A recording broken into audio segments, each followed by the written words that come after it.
ये supreme court का ताज़ा फैसला भारत में सरकारी नौकरी, आरक्षण और जनरल ओपन कैटेगरी सीटों के बारे में है। ये आरक्षित वर्ग एससी, एसटी, ओबीसी, ईडब्ल्यूएस उम्मीदवारों के लिए एक बड़ा बदलाव माना जा रहा है। मामला क्या है? मामला कुछ इस तरीके से है कि राजस्थान हाईकोर्ट की एक भर्ती प्रक्रिया में आरक्षित वर्ग एससी, एसटी, ओबीसी, ईडब्ल्यूएस के उम्मीदवारों को जनरल यानी कि ओपन कैटेगरी की सीटों पर नियुक्ति नहीं दी जा रही थी, भले ही उन्होंने general category cut off marks से ज़्यादा अंक हासिल की। यानी कि उन्होंने जनरल कैटेगरी से वो ज़्यादा मार्क्स उन्होंने लिया था, यानी कि वो थे एससी, एसटी, ओबीसी और ईडब्ल्यूएस इस कैटेगरी के कैंडिडेट थे और मार्क्स उनको जनरल कैटेगरी के थे।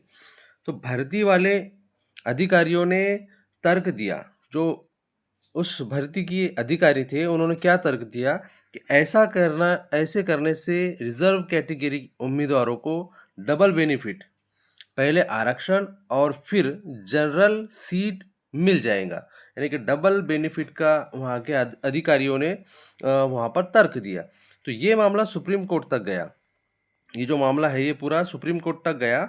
तो उसके बाद में क्या हुआ कि सुप्रीम कोर्ट का क्या फैसला आया, ये देखिए। सुप्रीम कोर्ट का फैसला यहाँ से हम आपको बता दें कि सरकारी नौकरी के लिए खुली जनरल कैटेगरी की सीटें वास्तव में ओपन होती है। जो जनरल कैटेगरी की सीटें होती है वो ओपन होती है, यानी सभी कैटेगरी के उम्मीदवारों के लिए खुली, बशर्त वे जनरल कैटेगरी के कट ऑफ योग्यता हासिल कर ले।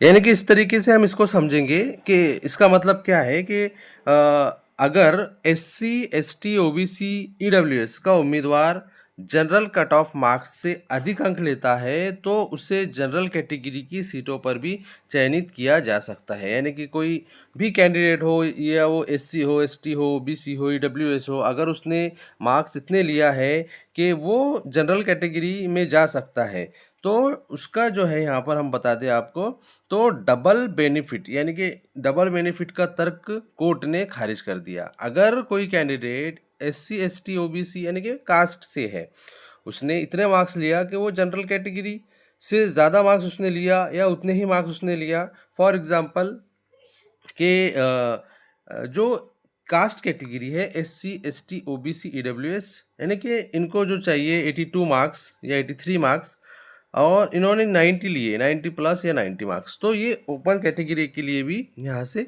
जो है क्वालिफाई है, इस तरीके से कोर्ट ने कहा।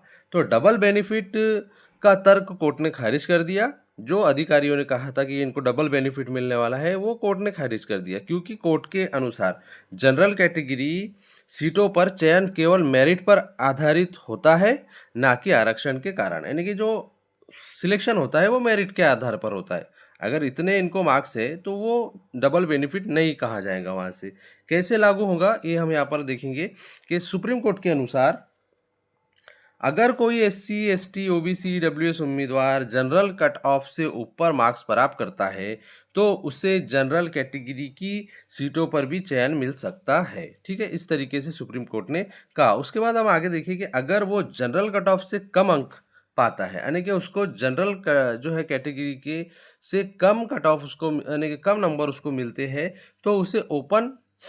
तो उसे अपने आरक्षित कोटे में, यानी कि जो जो कोटे से वो है, जो कोटे से वो आता है, उसको अपने आरक्षित कोटे में ही माना जाएगा। यानी कि इस तरीके से कहा गया। फॉर एग्जांपल एससी का कैंडिडेट है और उसने 90 मार्क्स नहीं लिया, 82 मार्क्स लिया, तो वो उसके ही कोटे में माना जाएगा। इस तरीके से सुप्रीम कोर्ट ने कहा। तो उसके बाद हम देखेंगे कि इसका मतलब है कि आरक्षण के साथ साथ मेरिट का भी पूरा जो है सम्मान होगा। ठीक है, जनरल सीट खाली को जो है ओपन को खास नहीं है, सभी को खुला अवसर, यानी कि जनरल जो सीट है वो यहाँ पर सिर्फ और सिर्फ ओपन कैंडिडेट के लिए नहीं है, सभी को उसमें खुला अवसर है। इस तरीके से कोर्ट ने कहा। उसके बाद में देखिए किन मामलों में ये लागू नहीं होगा, किन मामलों में ये लागू नहीं होगा, हम आपको यहाँ से बता दें। तो देखिए कि सुप्रीम कोर्ट ने ये भी कहा कि अगर भर्ती नियमों में स्पष्ट रूप से कहा गया हो कि आरक्षित वर्ग उम्मीदवार को जनरल सीट पर नहीं लिया जाएगा तो उसे लागू किया जा सकता है, मतलब हर भर्ती में अलग अलग नियम प्रभावी हो सकते हैं। यानी कि वहाँ पर अगर देखिए, फिर एक बार और हम यहाँ पर देख सकते हैं कि सुप्रीम कोर्ट ने ये भी कहा कि अगर भर्ती नियमों में स्पष्ट रूप से कहा गया है कि आरक्षित वर्ग उम्मीदवार को जनरल सीट पर नहीं लिया जाएगा, तो उसे लागू किया जा सकता है। यानी कि भर्ती से पहले अगर वहाँ पर कह दिया है तो वहाँ पर कैटेगरी वाले को नहीं लिया जाएगा, ओपन को ही लिया जाएगा, इस तरीके से सुप्रीम कोर्ट ने कहा है। मतलब हर भर्ती में अलग अलग नियम प्रभावी हो सकते हैं, हर भर्ती की जो है अलग अलग नियम होते हैं। उसके बाद में उदाहरण हम यहाँ पर देखेंगे इसका, इस तरीके से है कि अगर किसी भर्ती में ओबीसी का जो है एज रिलैक्सेशन लिया हो, यानी कि किसी ने ओबीसी से हो और उसने एज का यहाँ पर रिलैक्सेशन लिया हो और नियम कहे कि एज रिलैक्सेशन लेकर जनरल की सीट पर चयन नहीं हो सकता, तो वो नियम मान्य हो सकता है। यानी कि एज का रिलैक्सेशन आप यहाँ पर नहीं ले सकते। अगर आप फॉर एग्जांपल ओबीसी से हो और आपको जो है एज में ये मिला है कि 43 तक आप जो है क्वालिफाई हो सकते हो, लेकिन 38 साल ओपन का है तो आप यहाँ पर जो है जनरल कैटेगरी की सीट नहीं ले सकते। इस तरीके से कोर्ट ने ये भी कहा। लेकिन अगर कोई रोक नहीं है, लेकिन अगर कोई रोक नहीं है तो मेरिट वाले उम्मीदवार को जनरल सीट पर रखा जाएगा, इस तरीके से भी कहा। उसके बाद में हम देखेंगे इसका मतलब आम भाषा में कि आरक्षित वर्ग के छात्र उम्मीदवार अब सिर्फ आरक्षण कोटे तक सीमित नहीं रहेंगे, इस तरीके से ये यहाँ पर कोर्ट का निर्णय है। उसके बाद में यदि वे अपना प्रदर्शन इस तरह से बेहतर करते हैं कि जनरल कट ऑफ प्राप्त कर लेते हैं, तो जनरल कैटेगरी की नौकरी में भी चुने जा सकते हैं। इस तरीके से ये कोर्ट का आदेश है। ये आपको हम आसान भाषा में समझा देते हैं कि अगर कोई कैंडिडेट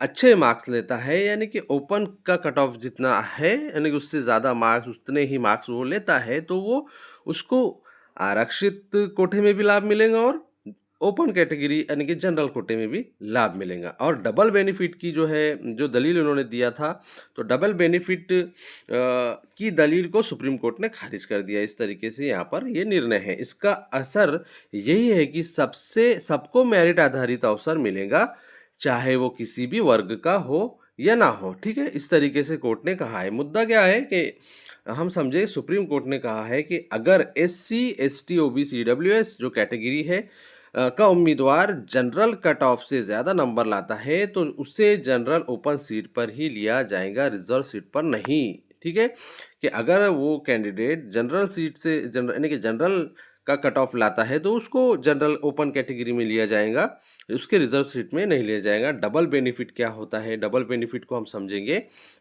कि यहाँ पर देखिए कि कुछ विभाग कहते हैं कि अगर रिजर्व कैटेगरी का कैंडिडेट जनरल सीट ले लेगा तो उसे 2 फायदा मिलेगा। यहाँ पर ये डबल बेनिफिट का ये है, मानी है। सुप्रीम कोर्ट ने साफ कहा, सुप्रीम कोर्ट ने इस डबल बेनिफिट पर क्या कहा कि ये डबल बेनिफिट नहीं है। ठीक है, ये जो है प्योर मेरिट है। अब आसान उदाहरण ये है कि मान लो यहाँ पर एग्जाम्पल के तौर पर हम आपको बताना चाहेंगे कि कुल पद जो है 10 है। ठीक है, कुल पद कितनी है? यहाँ से 10। जनरल सीट है यहाँ पर 5, जो कि इसके लिए सभी क्वालिफाई है, चाहे वो एससी हो, ओबीसी हो, जनरल हो, कोई भी हो। जनरल सीट 5 है, ओबीसी 3 है और एससी जो 2 है। कट ऑफ कुछ इस तरीके से बताया, जनरल का 80, ओबीसी का 70 और जो है यहाँ पर एससी का कट ऑफ 60, इस तरीके से यहाँ पर बताया। और एक कैंडिडेट है यहाँ पर, एक एग्जाम्पल के तौर पर एक कैंडिडेट है, उसने जो है ओबीसी से 85 मार्क्स लिया है, तो जो है 85 जो बड़े है, जो है 80 नंबर से 85 बड़ा है, तो ये जनरल का कट ऑफ हो गया। और क्या होगा कि कैंडिडेट का जो सिलेक्शन है वो जनरल सीट पर मिलेगा। ठीक है, ओबीसी सीट नहीं खाएगा वो कैंडिडेट। तो इस तरीके से यहाँ पर हमने आपको एग्जाम्पल की तरह समझाया कि फ़ायदा किसे? ओबीसी की सीट बचेंगी, जिससे किसी और ओबीसी को मौका मिलेगा। यानी कि ओबीसी की सीट यहाँ से बचने वाली है और ओबीसी को ही मौका मिलने वाला है। उसके बाद में अगर नहीं होता है तो हम सभी जानते हैं कि ये जितने भी कैटेगरी के सीटें हैं ये सब ओपन में कन्वर्ट हो जाती है। ठीक है, नंबर आए तो यहाँ पर हम देखेंगे कि एक बी कैंडिडेट है जो कि एससी से है, उसको 78 नंबर आए, लेकिन 80 से छोटा है नंबर, तो उसका जो है सिलेक्शन यहाँ से एससी में होगा, उसका सिलेक्शन उसी की कैटेगरी में होगा। यानी कि वो ओपन यहाँ पर एससी जो है सीट से चयन होगा उसका, जनरल सीट नहीं मिलेंगी उसको, तो ये जनरल सीट यहाँ पर बच जाएंगी। यही सुप्रीम कोर्ट का लॉजिक है। ये जो है ये सुप्रीम कोर्ट का क्या है, लॉजिक है। जनरल सीट सबके लिए खुली है, यानी कि यहाँ पर उनने साफ जो है तौर पर कह दिया है कि जनरल सीट सबके लिए खुली है। मेरिट लाओ, जनरल सीट ले जाओ, मेरिट कम अपनी रिजर्व सीट पर आपको चयन मिलेगा। इससे जो है डबल बेनिफिट नहीं कहा जा सकता, तो इसको जो है डबल बेनिफिट नहीं कहा जाता।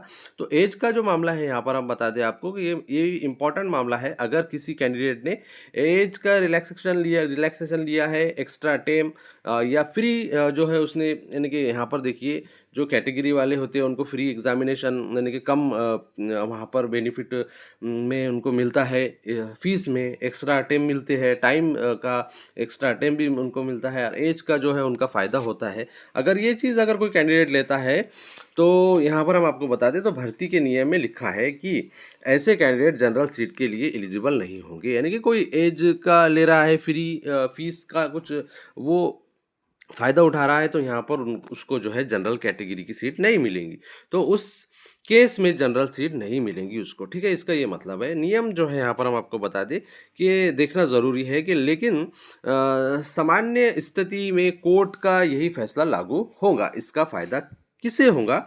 जो है मेहनती कैंडिडेट होंगे, इसके SC ST OBC जो भी कास्ट है, तो उनको होगा। मेरिट वाले छात्र होंगे, रिजर्व सीट सही जो है लोगों तक पहुंचेंगी, जो रिजर्व सीट रहेंगी वो सही लोगों तक पहुंचेंगी। यहाँ पर मनमानी को जो है यहाँ से रोक लगेंगी। एक लाइन का निष्कर्ष एग्जाम प्लस जॉब दोनों के लिए। ठीक है, उसके बाद में जो जनरल लेवल की मेरिट लाएगा वो जनरल सीट पर जाएगा, चाहे वो किसी भी कैटेगरी का हो। ठीक है, इस तरीके से अच्छी तरीके से आपको समझ में आ रहा है आई होप। तो लाइक भी कर दीजिए, शेयर भी कर दीजिए और सब्सक्राइब भी कर दीजिए साथ में। तो पवित्र पोर्टल के थ्रू हम इसको किस तरीके से समझेंगे, अभी यहाँ पर देखेंगे महाराष्ट्र के अंदर पवित्र पोर्टल रजिस्ट्रेशन की आज लास्ट डेट है। जिसने फॉर्म नहीं भरा है वो भर दीजिए। इस पर हम इसको समझेंगे कि पवित्र portal is equal to teacher requirement ZP municipal जो है आश्रम स्कूल वगैरह। यहाँ पर हम इसको इस तरीके से समझेंगे कि जनरल ओपन सीट रिजर्व सीटें होती है। ठीक है, उसके बाद में सुप्रीम कोर्ट का फैसला पवित्र पोर्टल पर भी लागू होता है। यानी कि यहाँ से जो भर्ती महाराष्ट्र में अभी चल रही है पवित्र पोर्टल के थ्रू, तो ये जो है सुप्रीम कोर्ट का फैसला जो है इस पर भी लागू होता है। ये सरकारी भर्ती है। ठीक है, जितनी भी सरकारी भर्ती है ये इस पर लागू होता है। Selection merit plus cut off पर होगा। ठीक है, सिलेक्शन जो होगा आपका वो कट ऑफ पर होगा। आसान उदाहरण हम इस यहाँ पर लेंगे कि कुल पद कितनी है, 100। ठीक है, कुल पद यहाँ पर हम देखेंगे कि 100 है। ठीक है, उसके बाद में ओपन जनरल यानी कि ओपन कितनी है, 50 है, OBC 27 है, SC जो है 15 है, ST 8 है। इस तरीके से एक एग्जाम्पल के तौर पर हम यहाँ पर समझ रहे हैं। कट ऑफ यहाँ पर देखिए ओपन का 90 है, OBC का यहाँ पर 82 है, और उसके बाद में जो है SC का जो है 75 है, ST का जो है 70 है। तो OBC कैंडिडेट 94 मार्क्स, तो 94 greater than is equal to 90। ठीक है, तो ओपन में इसका सिलेक्शन होगा यहाँ पर। ठीक है, ओपन जनरल सीट पर इसका सिलेक्शन होगा। OBC सीट जो है सीट नहीं लेगा ये, और जो है OBC की सीट किसी और OBC को मिलेंगी। ये हमने इससे पहले भी समझे। तो इसी तरीके से है, यही सुप्रीम कोर्ट का फैसला है फ्रेंड्स। यहाँ पर इस SC का भी इसी तरीके से है कि जो है SC का कट ऑफ यहाँ पर हम आप देख सकते हैं मार्क्स से 88 अगर उसने लिया है, तो 90 से छोटा नंबर है 88, तो वो उसका सिलेक्शन जो है उसी की कैटेगरी में होगा SC में। तो यहाँ पर SC कोटे से उसका सिलेक्शन होगा। ठीक है, तो वहाँ पर उसकी जो है ओपन सीट में वो नहीं ले सकता। तो यहाँ पर एज का मामला हमने आपको बताया कि एज का आप रिलैक्सेशन ले रहे हो अगर, तो आपको ये चांस नहीं मिलेगा। ठीक है, ओपन में आप नहीं जा सकते हो। इस तरीके से फ्रेंड्स ये सारी चीज़ें हमने आपको अच्छी तरीके से बताई है। आई होप आपको समझ में आया है। High merit SC ST OBC EWS, तो यहाँ पर आप देख सकते हैं ओपन सीट पर रहेगा। रिजर्व सीट जो है सीटों सच में ज़रूरतमंदों तक पहुँचेंगी। डबल बेनिफिट वाला नहीं चलेगा, यहाँ पर डबल बेनिफिट का कोई ऐसा मामला नहीं है। तो ये जो है मामला था सुप्रीम कोर्ट से रिलेटेड। तो सभी कैंडिडेट्स के लिए परेशान थे, और जो है हमको बहुत ज़्यादा मैसेजेस आए सर के हमको आसान तरीके से समझा दीजिए। तो आई होप आपको बहुत ही अच्छे तरीके से ये समझ में आया हो। तो आप इसको ज़्यादा से ज़्यादा शेयर करें ताकि सारे ही कैंडिडेट तक ये पहुंच जाए। ठीक है, तो इस वीडियो में फ़िलहाल के लिए इतना ही। अस्सलाम वालेकुम रहमतुल्लाहि व बरकातुहू।